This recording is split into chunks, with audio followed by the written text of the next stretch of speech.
Hey guys, Mike with Mastercraft here. Man, I'm super excited to finally be getting going on this spec home here. We're back up in Ridge Manor, Florida. And last time I talked to you guys, we had just had the property mowed and I was explaining to you, I kind of did a video on what's the first steps after you buy your land. And that was to have it mowed or forestry mulched so that you can kind of get in there and see what's going on. And I explained to you how, we were going to have the surveyor come in, pin out the house, meaning set the corners. And again, this is just a rough thing. They'll do a final pin once the pad's built or right before the pad gets built. But we need to set the corners of the house because we need to know what trees are in the way. And let me back up. When you have a property mulched or mowed, you're not taking out bigger trees. Really, this is just underbrush. Anything that's typically around 4 to 5 inches in diameter, the mulching heads can take down, or the mowers. So, after we do that, we come in and set the corners so that we can see what larger trees are in the way of the actual house, if any. And most of the time when you have raw land, there's going to be lots of trees in the way. And if they're big enough, every county has different parameters. If they're big enough, you have to get a tree permit and that sort of thing. So, it can get a little cumbersome just that stage. But we had nothing but a bunch of scrub oak up here. And so I marked everything that was in the way and we went ahead and had the property cleared. I'm going to turn this camera around and kind of show you guys what we got going on. Let's do it. All right, guys, I'm walking in here to the property. I'll just give you kind of a quick glimpse of what we have there. That's the southeast corner there. That white stake is the area I had cleared. And then, we're the whole way down to the road there, 1 full acre. So they came in, my man Ray Lester, and I'll go ahead and put his information in the bottom in case you have any clearing needs around the area. They came in and dug out all the trees and dug out all the root balls because we got to make sure that's out of the ground too.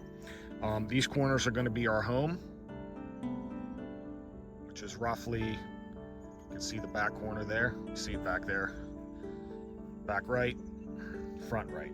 We chose this location for the house in case you're wondering why we did that. Up on this side, the south end of the land, I am roughly 4 feet higher than at the northern end of the land. So certainly you want to have your house on the highest spot possible. And we had the surveyor come in and do topography, so that's how you're going to know the elevations of your land. You're going to want to do that when you have the property surveyed as well. When you buy the land, you're probably just going to have a boundary survey. When you're getting ready to start the building process, you want to have them come back in and do the topography. You don't want to pay for the topography up front just in case you back out during your due diligence period on the land. So that's a little tip there, save you some money. But again, you got to know your elevations so you can, make an intelligent decision on where you're going to put the house. And this house is, I think, roughly around 1,700 square feet heated. Between 7,800 heated. I think it's around 2,500. That's it. Again, everything's personal preference here, but I never want to take down more trees than I have to.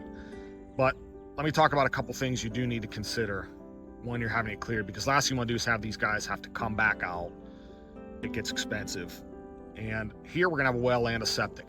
So our well is going to be on the left side of the house if you're looking at it from the front.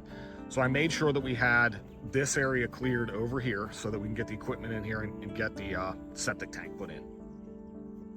I have been in situations where I missed a tree or something and had to have people come back out, and it's just expensive. And if you just think it through in the beginning, make sure you have everything marked out. You won't have to worry about that. All right, secondly, we're going to do our well in the back right corner here.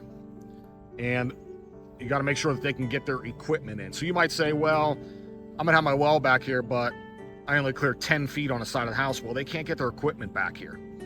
So I went ahead and I made sure that we went about 25 feet and they can drive their equipment in right there where my truck. All right, guys. So, that's going to be kind of the second major thing you're going to do on site.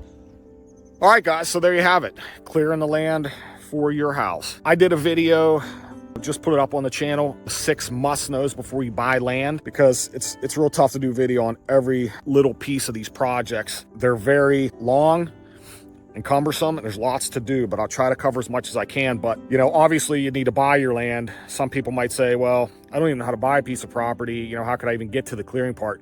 Well, again, I did that video, 6 must-knows. I think those are going to be super important when you're buying your land. So hope that helped you out. I'll see you guys next time when we're drilling the well.